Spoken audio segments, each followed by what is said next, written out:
It's not just you. Lawyers can't afford life either. Massachusetts public defenders in Middlesex and Suffolk counties have refused new cases since Memorial Day. Defendants, some facing violent charges, are being released due to lack of legal representation. Critics, like former police chief John Carmichael, call it selfish and greedy. He goes on to say, the police officers are out there in the street doing their job. The judges, the court officers, the prosecutors, we don't get to walk out the door because we aren't getting paid enough.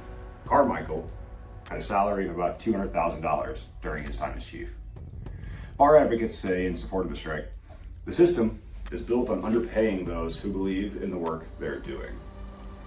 Laura Shearer-Diner of the Massachusetts Association of Criminal Defense Lawyers help us get the pay up. Help us make sure we have a system that functions. What's your take? Do justice workers have the right to strike, or is their commitment to public safety too great to risk, if even for a moment? The Travelers 2025 Injury Impact Report reveals a painful paradox.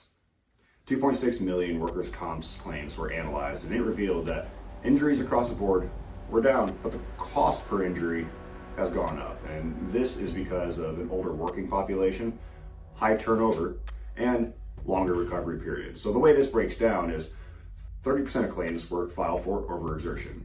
23% were filed for slips, trips, and falls, with many of these claims exceeding $250,000. 12% of the claims were struck by an object. 36% of injuries were from first-year workers. Workers over 60 missed an average of 17 days more per claim.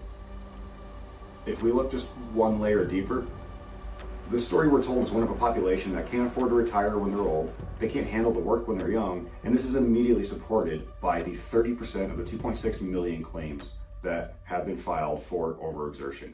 Put another way, 30% of claims were filed for exhaustion. So how do you interpret these findings? Let us know below. Big news out of Arizona. Fiscal year 25, record job and wage growth in healthcare, construction, and logistics. Growth so notable, Arizona's government Hobbs calls it a blueprint for America, touting over 24,000 jobs created with an average of $95,000 salary. Hobbs could be onto something. It's just that Arizona is also leading the charge in removing workers' rights. Arizona might be creating a ton of construction jobs, but if it's a good living you are after, and I can't believe I'm saying this, you might want to build in Illinois. Adjusted for the cost of living, construction workers in Illinois earn $79,000 per year, which is 40% higher than workers in Georgia, Texas, and in Florida, and a full 50% higher than the aforementioned Arizona construction workers.